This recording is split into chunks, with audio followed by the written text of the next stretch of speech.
नमस्कार, मैं हूं समीक्षा पांडे और आप देख रहे हैं टीवी 24 नेटवर्क। दिल्ली के बाद एनसीआर का सबसे बड़ा शहर मेरठ है। मेरठ को भारत खेल शहर के रूप में भी जाना जाता है, लेकिन अपराध के कदम शायद ही कहीं न पहुंचे हों। दरअसल मेरठ जैसे प्रसिद्ध शहर के काले कारनामों के काले चिट्ठे सामने आए हैं। बता दें कि मेरठ जैसे बड़ी आबादी वाले शहर में गैस रिफिलिंग के धंधे को अंजाम दिया जा रहा था। गलत तरीके से गैस रिफिलिंग करके एक कॉमर्शियल काम के लिए गैस बनाए जा रहे थे, लेकिन कहीं ना कहीं तो गलत काम करते हुए कानून के हाथ आना ही होता है, और वही हुआ भी। आपको बता दें कि मेरठ के कोतवाली थाना इलाके के गोला कुआं में घरेलू गैस सिलेंडर से गैस चोरी की जा रही थी, जिसके बाद पास में ही पुलिस थाना भी था। पुलिस को सूचना मिलने पर तुरंत छापा मारा गया, जिसमें गैस रिफिलिंग की अवैध फैक्ट्री में 176 गैस सिलेंडर रखे हुए मिले। ये गोरख धंधा न जाने कब से चल रहा था। एसपी सिटी आयुष विक्रम को सूचना मिली तो उन्होंने पुलिस टीम गठित कर कार्रवाई को अंजाम दिया। सीओ कोतवाली आशुतोष कुमार, एसओ कोतवाली योगेंद्र कुमार मौके पर पहुंचे।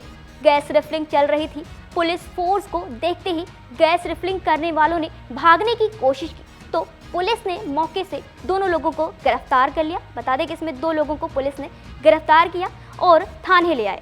बताते चले कि ये लोग घरेलू गैस सिलेंडर से गैस की चोरी करते थे, फिर कमर्शियल गैस सिलेंडर तैयार करते थे। सबसे बड़ी बात यह है कि जिस जगह गैस रिफिलिंग की फैक्ट्री चल रही थी, उसके कुछ दूरी पर ही पुलिस थाना भी था। बताया जा रहा है कि दिलशाद और नईम नाम के शख्स गैस रिफिलिंग करते थे। खबरों के मुताबिक पता चला है कि शाह मोहम्मद नाम का शख्स, जो कि आज़ाद नगर का रहने वाला है, इस गोरख धंधे का मुखिया बताया जा रहा है। पुलिस ने उसकी गिरफ्तारी के लिए भी दबिश की है और उसके लिए भी काफ़ी बड़ी कार्रवाई करने की पुलिस ने ठानी है। वहीं तमाम मामलों के बारे में मेरठ के एसपी सिटी आयुष विक्रम सिंह ने कहा है कि मुखबिर की सूचना के आधार पर कोतवाली पुलिस ने छापा मारा था। हमें 176 गैस सिलेंडर मिले हैं।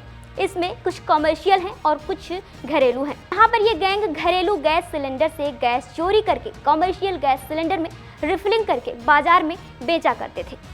कौन कौन इस गैंग में शामिल है और कैसे इतने सारे सिलेंडर एक साथ मकान में पहुंचे, ये जांच का विषय है। उन्होंने आगे भी कहा है कि लोगों को गिरफ्तार कर लिया गया है और अब इस घटना के सुनने के बाद आप अंदाज़ा लगा सकते हैं कि अगर पुलिस की दबिश में ये अपराधी नहीं आए होते, इन पर कार्रवाई नहीं हुई होती, तो इन लोगों ने कितने बड़े घटना को अंजाम देने के लिए ठान लिया था, और इसका अंजाम जो होता आप खुद ही अंदाज़ा लगा सकते हैं।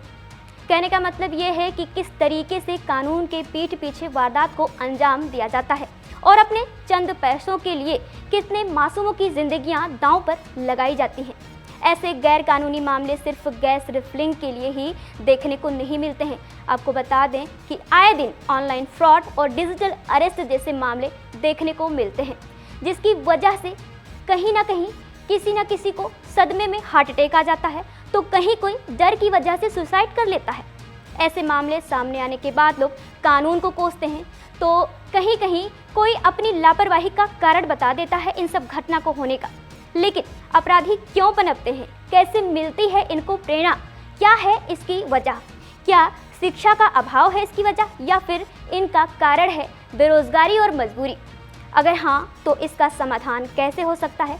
इसके लिए सरकार को बड़े कदम उठाने की आवश्यकता है। साथ ही हर व्यक्ति को कदम फूंक कर रखने की आवश्यकता है। फिलहाल ये तो बात रही सोसाइटी में आए दिन धांधली और इससे आम जनता पर बुरे प्रभाव की, लेकिन आए दिन मासूम बच्चियों के साथ दुष्कर्म और अपहरण के मामले की बात की जाए तो शब्द ही कम पड़ सकते हैं, लेकिन ऐसे मामलों की गिनती नहीं कम पड़ती है। अब ये बात चाहे कोलकाता के आरजीकर मेडिकल कॉलेज में ट्रेनी डॉक्टर के साथ हुई दुष्कर्म और हत्या का मामला हो, चाहे 6 साल की मासूम बच्ची के साथ दुष्कर्म और हत्या के बाद नाले में फेंकने की बात हो, या फिर जो बच्ची माँ की गोदी में सो रही थी, 6 महीने की थी मात्र, उसे सोती हुई माँ के बगल से उठाकर ले गए और उसके साथ दुष्कर्म किया और उसे नाले में फेंक दिया। ऐसे कुकृत्य को अंजाम दिया जाता है। या फिर कक्षा 8 में पढ़ रही, महज कक्षा 8 में पढ़ रही बच्ची के साथ दुष्कर्म के बाद उसी के दुपट्टे से गला दबाकर उसकी हत्या करने की कोशिश की जाती है। आपको बता दें कि आंकड़ों के अनुसार 2022 में लगभग 45,000 दुष्कर्म के मामलों की जांच पुलिस को सौंपी गई थी, लेकिन केवल 26,000 मामलों में ही चार्जशीट दायर की गई थी। रिपोर्ट के अनुसार सामने आए मामलों की संख्या और मामलों पर संज्ञान लेने की संख्या में काफ़ी अंतर बताया गया और देखा गया।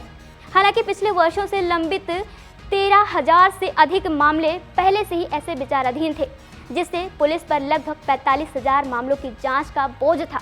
लेकिन दोषियों के खिलाफ मुकदमा चलाने के मामले में 2022 में लगभग 26,000 मामलों में ही चार्जशीट दायर की गई थी, जबकि 45,000 मामले थे, लेकिन इतने कम मामलों पर ही पुलिस ने संज्ञान लिया। अब उसमें से कितने लोगों को सजा मिली होगी, कितनी मासूमों को न्याय मिली होगी, इसका अंदाजा आप खुद लगा सकते हैं।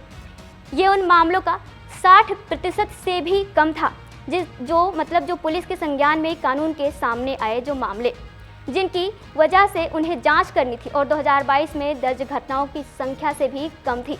आपको बता दें कि यह समस्या केवल दुष्कर्म केस तक ही सीमित नहीं है, बल्कि महिलाओं के खिलाफ कई तरीके के अपराध देखे गए हैं। इन तमाम मुद्दों को देखते हुए और सुनने के बाद बहुत ही आवश्यक है कि भारत में महिलाओं के खिलाफ अपराधों से निपटने के लिए प्रभावी कानून और न्यायिक प्रक्रियाओं की सख्त किया जाए।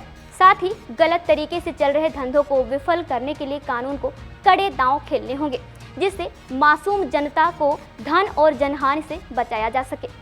फिलहाल गैस रिफिलिंग, डिजिटल अरेस्ट और ऑनलाइन फ्रॉड मासूम बच्चियों के साथ, जिनको कहते हैं कि कपड़ों की वजह से उनके साथ ये हुआ या फिर उनकी लापरवाही है, अनियमित थी, वो कुछ भी ऐसे इधर उधर जा रही थी, लापरवाही कर रही थी। इन सब मामलों को देखते हुए कोलकाता के आजकर मेडिकल कॉलेज में क्या था, वहाँ पे क्या वो जगह ख़राब था, क्या वहाँ पे माहौल ख़राब था, क्या वहाँ पर वो सुनसान रोड था, क्या वो अकेली थी, या फिर जो 6 महीने की बच्ची माँ के गोदी में सोती है और उसको उठा ले जाते हैं, क्या उसकी कोई लापरवाही थी। इन सब चीज़ों को देखते हुए हम कह सकते हैं कि अपराध गलत है या फिर अपराध सहने वाला गलत है। देखते रहिए TV24 नेटवर्क, मिलते हैं नए अपडेट्स के साथ।